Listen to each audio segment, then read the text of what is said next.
இன்றைய முதல் வாசகத்திலே வாசிக்கின்றோம், ஆண்டவரின் வார்த்தை அரிதாக இருந்தது. இதன் பொருள் கடவுள் பேசவில்லை என்பதல்ல, மனிதர்கள் கேட்க தயாராக இல்லை என்பதே. மக்களின் வாழ்வு இன்று சத்தத்தால் நிரம்பி இருக்கின்றது. ஆன்மீக உணர்வு அவர்கள் உள்ளதிலே மந்தமாக காணப்படுகின்றது. கடவுளின் குரல் மென்மையானது. நம்முடைய வாழ்வை இந்த உலக நாட்டங்களால் வாழும்போது, இந்த சத்தத்தினால் நம்முடைய வாழ்வு நிரம்பும் போது, இறைவனின் குரல் நம்மிடம் கேட்காமல் போய்விடுகின்றது. பிரச்சனை கடவுளின் அமைதி அல்ல, அது நமது கவனக்குறைவு. இன்றைய முதல் வாசகத்திலே சற்று சிந்தியுங்கள். சாமுவேல் கடவுளின் பேழை வைக்கப்பட்டிருந்த ஆண்டவரின் இல்லத்திலே தூங்கிக் கொண்டிருக்கின்றார். ஆனாலும் கடவுளின் குரலை அவரால் அடையாளம் கண்டுகொள்ள முடியவில்லை. இது நமக்கு இன்று ஒரு கடினமான ஒரு செய்தியை நமக்கு சொல்கின்றது. திரு அவையில் மட்டும் இருந்தால் போதாது, நம்முடைய உள்ளம் எப்பொழுதும் இறைவனை நோக்கி திறந்திருக்க வேண்டும். நாம் ஜெபிக்கலாம், வழிபாட்டில் கலந்து கொள்ளலாம். சாமுவேல் 3 முறை கடவுளின் குரலை கேட்டு ஏலியிடம் ஓடுகிறான். அதுபோலவே நாமும் பல நேரங்களிலே கடவுளின் அழைப்பை மனித ஆசைகளாக, உலக குரல்களாக, வசதியான வழிகளாக தவறாக புரிந்து கொள்கின்றோம்.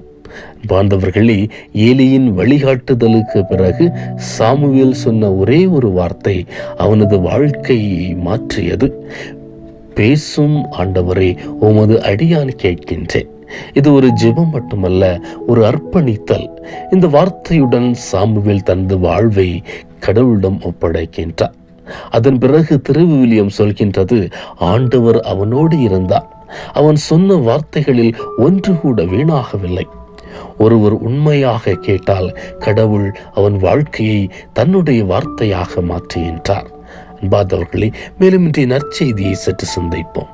இயேசு நோயாளிகளை குணமாக்குகிறார், பேய்களை ஓட்டுகிறார், அனைவராலும் தேடப்படுகின்றார். மக்கள் கூட்டம் அலைமோதுகின்றது. புகழ், வெற்றி, ஏற்றுக்கொள்ளுதல் எல்லாம் இயேசுவை சூழ்ந்து நிற்கின்றது.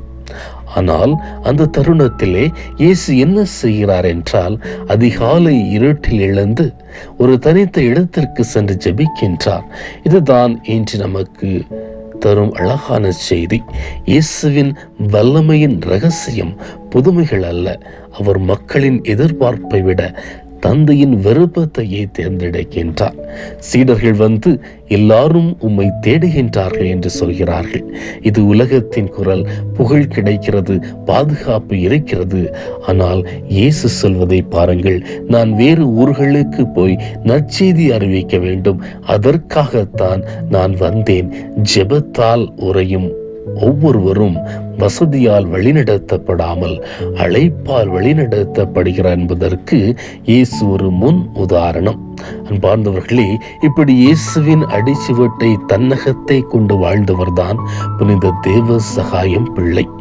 அவர் கோவிலில் வாழ்ந்தவர், அரசவையில் வாழ்ந்தவர். அதிகாரம், பதவி, பாதுகாப்பு எல்லாம் அவரிடம் இருந்தது. ஆனால் ஒரு கிறிஸ்தவ சாட்சி மூலம் கடவுள் அவரது இதயத்திலே பேசுகின்றார்.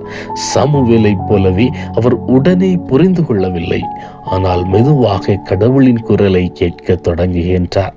ஒரு நாள் அவர் தனது வாழ்வின் மூலம் சொல்கின்றார், பேசுங்கள் ஆண்டவரே, உமக்காக எதை வேண்டுமானாலும் செய்வேன். கிறிஸ்துவை ஏற்றுக்கொண்ட நாளிலிருந்து புனித தேவசகாயம் பிள்ளை 2 வாழ்வு வாழவில்லை, இரட்டை வாழ்வு வாழவில்லை. வெளிப்படையாக தனது நம்பிக்கையை வெளிப்படுத்துகின்றார். இதனால் அவர் பதவி பறிபோனது, அவமதிப்பு ஏற்பட்டது, சித்திரவதை செய்தார்கள், இறுதியிலே மரணத்தை தழுவினார்.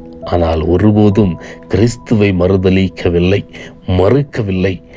நற்செய்தியில் இயேசு ஜெபித்து தந்தையின் விருப்பத்தை நிறைவேற்றியது போல புனித தேவசகாயம் பிள்ளை தனது வேதனையிலும் நம்பிக்கையை இழக்கவில்லை. அன்பார்ந்தவர்களே, இன்று நாம் அனைவரும் மறை சாட்சியாக வாழ அழைக்கப்படவில்லை, ஆனால் வாழும் சாட்சியாக அழைக்கப்பட்டுள்ளோம். குடும்பத்தில், பணியிடத்தில், சமூகத்தில் சாமுவேலை போல கேட்கின்றோமா? இயேசுவை போல ஜெபத்தில் நிலைத்திருக்கின்றோமா? புனித தேவ சகாயத்தை போல விசுவாசத்திற்கு விலை கொடுக்க தயாராக இருக்கிறோமா என்பதை நாம் சற்று சிந்திக்க வேண்டும். இன்றைய பெருவிழா நம்மை கேட்பது, நமது விசுவாசம் வசதிக்குள் அடங்கியதா அல்லது தைரியமானதா? நாம் திரு அவைக்குள் மட்டுமா கிறிஸ்தவர்கள் அல்லது வாழ்வு முழுவதும் கிறிஸ்தவர்களா? நாம் அனைவரும் சாமுவேலின் ஜெபத்தை தினமும் சொல்லக்கூடிய ஜெபமாக மாற்றுவோம். பேசுங்கள் ஆண்டவரே, உமது அடியான் கேட்கின்றேன். இயேசுவை போல ஜெபத்தில் வாழ்வை தொடர்வோம். புனித தேவ சகாயம் பிள்ளையைப் போல கிறிஸ்துவை எதற்காகவும் மாற்றாத தைரியமான விசுவாசிகளாக வாழ்வோம். அப்படி வாழ்ந்தால் நமது வாழ்வு இந்த உலகிற்கு ஒரு உயிருள்ள நற்செய்தியாக மாறும் என்ற சிந்தனையிலே தொடர்ந்து பயணிப்போம். விசுவாச வீரரே, விடிவெள்ளி மறைசாட்சி, அன்பரே புனிதரே, தேவ சகாயம். விசுவாச வீரரே, விடிவெள்ளி மறைசாட்சி, அன்பரே புனிதரே, தேவ சகாயம்.